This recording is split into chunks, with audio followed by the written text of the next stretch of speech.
Welcome back everyone. नमस्ते सभी को। आज खटस्थ योगा श्रृंखला महर्षि घिरंड में हम कपालभाति के पहले प्रकार वात कर्म कपालभाति के बारे में जानने के प्रयास को प्रारंभ करेंगे। वात कर्म कपालभाति के अभ्यास को ध्यान के अभ्यास के पूर्व ही करें। रात के समय इसका अभ्यास ना करें, अन्यथा सोने में कठिनाई होगी।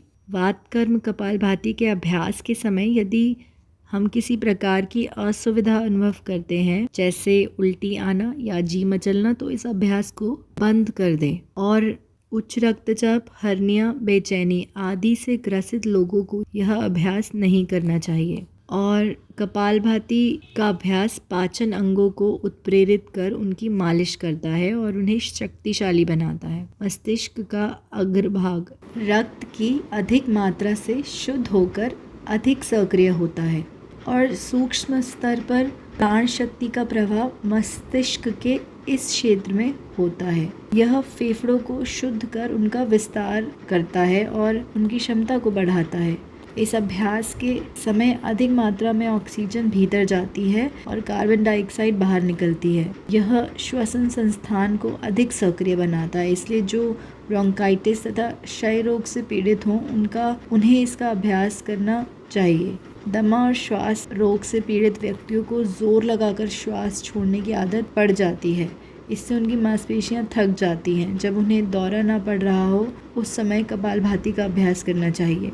यह मस्तिष्क के सामने के भाग को शुद्ध करने का एक उत्तम अभ्यास है। साथ ही साथ इससे पेट तथा श्वास क्रिया में भी सुधार आता है।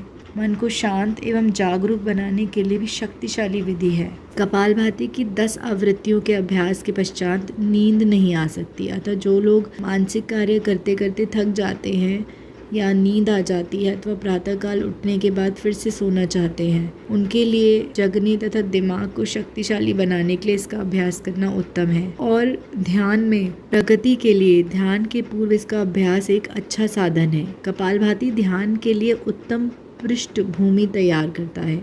इससे मन शांत एवं ग्रहणशील हो जाता है तथा विचार रहित होकर भावनाओं से ऊपर उठता है। कपालभाति के बाद चिदाकाश धारणा करना उत्तम है।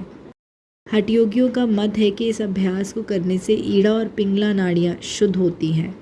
कुंडलिनी योग में कहा गया है कि दोनों नाड़ियाँ हमेशा शुद्ध नहीं रहती। कभी एक नाड़ी विकारग्रस्त हो जाती है तो कभी दूसरी।